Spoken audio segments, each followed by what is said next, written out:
For me, being in the IT industry and having worked at places like Microsoft and Amazon before,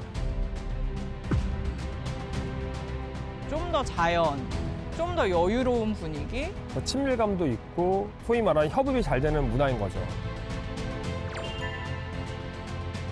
융합 기술이 덧입혀지지 않으면은 여기서 뭘 못한다. 부산이니까 안 된다. 혁신이 일어나려고 그러면 결국은 지역의 대학이다.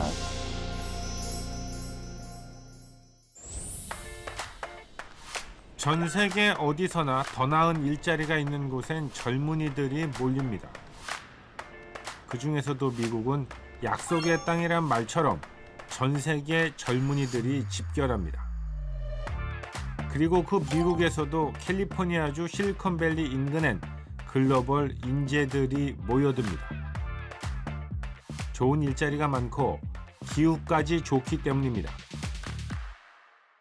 우리는 인도에서 미국으로 건너온 가족을 만나봤습니다. nice to meet you. 미국 최고의 빅테크 기업 중 한 곳의 임원인 거텀 아난드 씨는 아시아 지역 업무 총괄을 맡은 적도 있어 한국에 대한 이해가 깊습니다. 인도에서도 엘리트였던 그는 왜 미국으로 왔을까?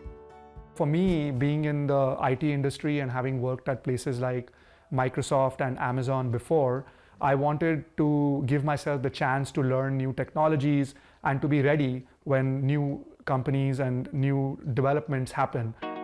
아마 인도에서도 좋은 일자리는 있었을 겁니다. 그가 주목했었던 건 실리콘밸리 특유의 문화였습니다. Across the board, I've seen that people here really value all experiences, including if you've tried something and failed. So there's a lot of willingness in the professional network, in startups and in big companies to hear about people's experiences, to hear the challenges they've. 한국에도 실리콘밸리 같은 문화를 정착시킬 수 있는 방법이 있는지 물어봤습니다.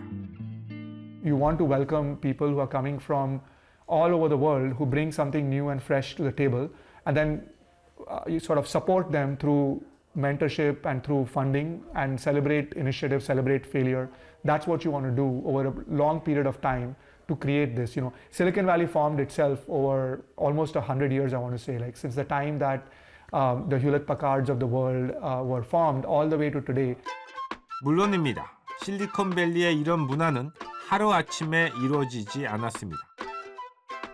실리콘밸리가 처음 시작된 곳은 휴레포커드의 두 젊은 창업자의 착오였다고 하죠.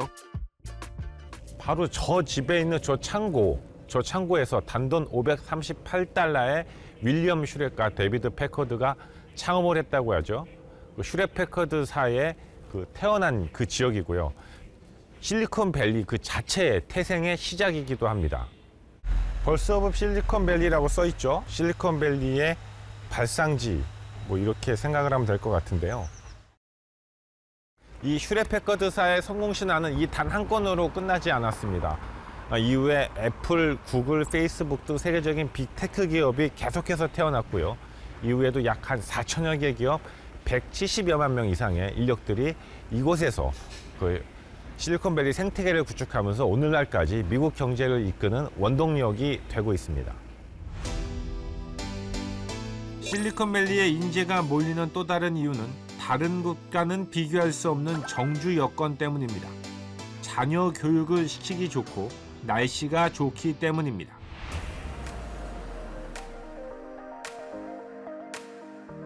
박보용 씨는 한국에서 대학을 나온 후 미국의 IT 기업 한국지사에 근무했었습니다. 그러다 자사보다는 본사가 있는 미국에 더 많은 기회가 있다고 느껴 미국으로 이민을 왔습니다. 그러니까 아무래도 미국 회사하고 여기가 본사이다 보니까 여기에 있는 롤이 훨씬 많고요. 그래서 여러 가지 한국에서는 다양하게 경험해보지 못하는 롤들을 다양하게 할 수가 있고. 보용 씨는 샌프란시스코 외곽 지역에 살고 있는데 교통체증을 피해 페리를 타고 출퇴근합니다. 코비드-19 이후 많은 회사들이 재택근무를 경험하면서 젊은 직장인들의 인생관도 많은 변화가 생겼습니다. 코비드 전에 뉴욕으로 이사 가려고 이제 다 준비를 해놨다가 완전 이제 다른 쪽으로 간 케이스인데, 그렇다기보다는 예전에는 사람들 많이 모이고 뭐 약간 좀 뭐 그렇다 보니까 아트적인 것도 있고 문화적인 것도 있고 약간 이런 거를 좀 많이 추구하고 뭐 레스토랑 뭐 이런 거를 찾았다면은, 사실 저는 특히 코비드 이후에는 좀 더 자연, 좀 더 여유로운 분위기. 재택근무가 보편화되면 자연환경이 우수한 곳에서도 대도시 못지않은 업무 효율성을 낼 수 있는 분야가 늘어갈 겁니다. 뉴욕도 있고 뭐 시애틀도 있고 남쪽 가면 애틀란타도 있고 여러 가지가 있는데, 제 생각에는 크게 첫 번째는 날씨도 큰 영향을 끼치는 것 같아요. 날씨가 좋으니까 오늘 여기 이렇게 지금 공원에 사람들이 있는 것처럼 문화 자체가 약간 편하기도 하고 더 느긋해요. 느긋하면서도 더 친밀감도 있고 소위 말하는 협업이 잘 되는 문화인 거죠. 이곳은 실리콘밸리에서 약 한 20km 떨어져 있는 그런 곳인데요. 실리콘밸리의 그 좋은 일자리 환경에서 가장 기본이 되는 좋은 고등학교, 중학교 이런 것들이 분포해 있고, 또 새로운 공원들이 속속 조성이 되고 있고요. 그렇다 보니까 실리콘밸리의 그 젊고 유능한 인재들이 이 지역에서 많이 거주를 하고 있다고 합니다. 하지만 문제도 있습니다. 좋은 일자리가 있고 정주 여건이 좋은 곳은 집값이 너무 비싸다는 겁니다. And so they moved to cities that had more affordable housing to start a family. And a lot of them don't want to come back into the office. And a lot of office real estate now is downsizing, not just in tech, but in a lot of different areas. 그렇다면 국내 상황은 어떨까? 우리는 청년들이 떠나면서 노인과 바다라는 달갑지 않은 별명이 생긴 부산을 찾았습니다. 그리고 녹록치 않은 현실 속에서도 혁신과 기술력을 바탕으로 미래를 위한 도전에 나선 벤처기업을 방문했습니다. 국방부터 중공업, 의료와 서비스업까지 각종 산업의 실무 교육을 가상현실을 통해 교육할 수 있는 프로그램을 개발하고 있는 업체입니다. 지역 기반의 기업들이나 아니면 학교들은 사실은 예산 문제로 인해서 그런 부분을 쉽게 확대하기가 어렵죠. 특히 뭐 반도체나 이런 것들은 장비들이나 실습 기자재들이 아주 비싸거든요. 근데 기술 기반의 이런 XR 기반의 훈련 도구들은 그런 부분을 해소하는 데 굉장히 도움이 된다. 예를 들어 실제로 교육을 하기 위해선 수백억 원대의 배 한 척이 필요한 실무 교육도 이곳에선 저렴한 비용으로 실감나게 구현할 수 있습니다. 아, 여기는 지금 화물 컨트롤 룸인데요. 아, 진짜 화물 컨트롤룸 예. 안에 서 있는 거네요. 예. 그래서 지금 시나리오에 따라 지금 장소를 이동해 가면서 제가 내려다보고 있는 뷰군요. 그렇죠. 암 라인 쿨다운이라는 프로세스를 진행을 하게 되는 상황이고요. 급조온 화물이 들어왔을 때 그걸 처리하는 과정을 네네. VR로 예. 수영을 하는 거죠. 근데 단순히 보는 것이 아니라 작업을 실제로 수행을 한다고 보시면 되죠. 제가 살고 있던 이 고양이라는 이 지역이 사람들이 많이 모여 살고 또 행복하게 살 수 있는 공간이 되었으면 좋겠다는 생각을 했어요. 저희 회사도 부산에 있는 회사이지만 우리나라에서 제가 하고 있는 이 분야에 전혀 밀리지 않는, 여기서 뭘 못한다, 부산이니까 안 된다는 아니라고 보고 있고요. 이곳에서 꿈을 키우는 젊은이들 대부분도 부산 경남 출신이었습니다. 거의 다 공통적으로 부산에 있을 수 있으면 다 있고 싶은 생각이 있는데 어쩔 수 없이 다 수도권이나 위로 가는 경우가 대부분이었습니다. 그래도 계속 이렇게 지속적으로 쫄다 보면은 또 언젠가는 지방대학교 좀 살아남지 못하지 않을까. 아무래도 임금 격차를 좀 줄이고 약간 지방을 많이 더 발전시키는 게 도움이 되지 않을까 싶어요. 지금은 서울에 너무 집중화가 돼 있기 때문에. 서울로 상경했다 오히려 고향이 더 그리워져 내려온 경우도 있습니다. 일단은 서울에서 제일 힘들었던 게 출퇴근이었거든요. 이게 서울 땅덩어리는 한정적인데 인구만 계속 몰리다 보니까 지하철을 출퇴근 시간에 한 번 타려면 이제 문 앞까지 사람이 꽉 차 있는데 그 사이를 비집고 들어가는, 아무리 싸도 일단 보통 500에 40을 평균이라고 잡는데 500에 40만 원 가지고는 반지 하나, 옥탑방 이런 데밖에 갈 데가 없어가지고, 근데 이제 거기서 금액을 조금 더 높여봤자 뭐 이제 반지하였던 게 1층으로 가. 이들은 모두 고향에 좋은 일자리가 있다면 더 많은 사람들이 행복할 것 같다고 했습니다. 이번엔 충남 보령으로 향했습니다. 보령은 인구 소멸 지역이지만 그래도 대학 주변엔 젊은이들이 모여들고 있었습니다. 지자체와 대학의 힘을 합쳐 산업을 연계하자 연구 인력이 모여들고 일자리가 생기고 있었습니다. 자동차만 전문으로 하는 대학이, 로컬 대학이 한 곳이 있습니다. 그동안은 지역에 있는 대학을 지역에 있는 주민들도 기피하고 또 도시에 있는 사람들도 지방으로 오기를 기피해서 사실은 학생 모집에 애로를 겪고 있었는데, 보령시에서 추진하는 각종 모빌리티라든지 R&D라든지 에너지 산업이라든지 이거와 연계해서 학생들을 지금 유치를 하고 있고요.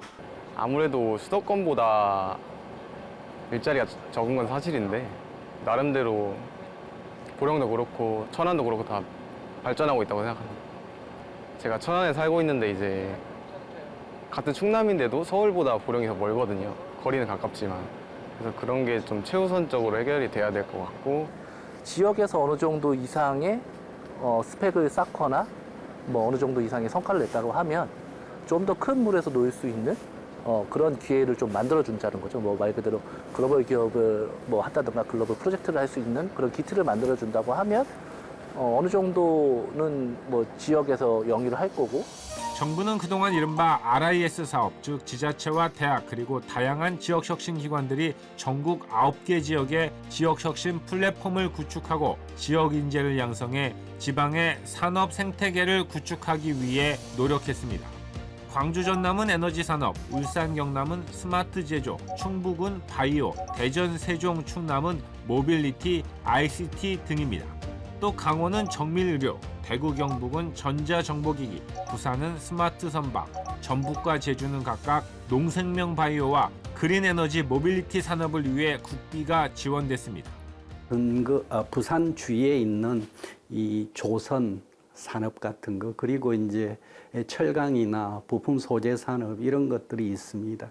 그런데 잘 아시다시피 이런 것들은 4차 산업혁명 시대에 융합기술이 덧입혀지지 않으면은 경쟁력을 담보받을 수가 없는 그런 상황입니다. 수도권에 있는 기업을 경남으로 유치하려다 했을 때 그때 가장 큰 문제점이 뭐냐면은 R&D 인력이 경남에 없다라는 부분이었습니다. 대학에서 그 R&D 인력을 양성해서 공급 파모를 해가지고 대내외 앵커 기업들을 경남으로 유치하고, 또한 경남에 있는 기업들이 외부로 유출되는 걸 막기 위해서 사실 이 사업이 시작되었습니다. 성장 브릿지라는 사업을 하고 있습니다. 대학과 기업이 같이 공동으로 R&D를 하고 있고, 그 R&D 과정에 학생이 참여를 하고 그 학생이 졸업해서 다시 그 기업에 취직하는 그런 사례들이 많이 나오고 있어서, 그리고 지역의 대학들이 이른바 전공과 교육과정을 통합한 공유대학을 개설한 것도 좋은 반응을 이끌어내고 있습니다. 그런데 이것들을 우리 대학이 가지고 있지 못한 교수님께 수업을 들을 수 있고, 또 우리가 갖고 있지 못한 실험 장비를 타 대학에서 이용할 수 있고, 그리고 우리가 듣지 못했던 교수의 수업을 어디서든 들을 수 있다는 그런 점이, 혁신이 일어나려고 그러면 결국은 두뇌가 있어야 되는 것이고 자원이 있어야 되는데, 그런 거를 이끌어 나갈 수 있는 가장 중요한 인적, 물적 자원의 집합체는 결국은 지역의 대학이다. 그래서 정부는 RIS 사업의 경험을 토대로 새로운 지자체 중심의 지역 혁신 사업 라이즈를 도입했습니다. 라이즈야말로 지자체 사정은, 지역 사정은 지자체 관계자들이 제일 잘 알고 전문성 있게 가지고 있지 않습니까? 그런 측면에서 볼 때 진짜 그 산학협력 효과를 체감하는, 생활에 도움이 되는 그러한 대학 지원 제도가 간다. 지자체가 중심이 되는 겁니다. 지자체가 중심이 돼서 직접 재정을 지원하고 배분하는 그런 시스템이어서 도민들이 아마 체감하는 데는 훨씬 더 큰 효과를 일 거로 봅니다. 리부팅 지방시대, 내년부터 본격화되는 한국형 지역혁신 중심 대학 지원 체계는 성공할 수 있을까? 지자체와 대학이 동반 성장할 수 있는 상생의 해법을 마련할 수 있기를 기대해 봅니다.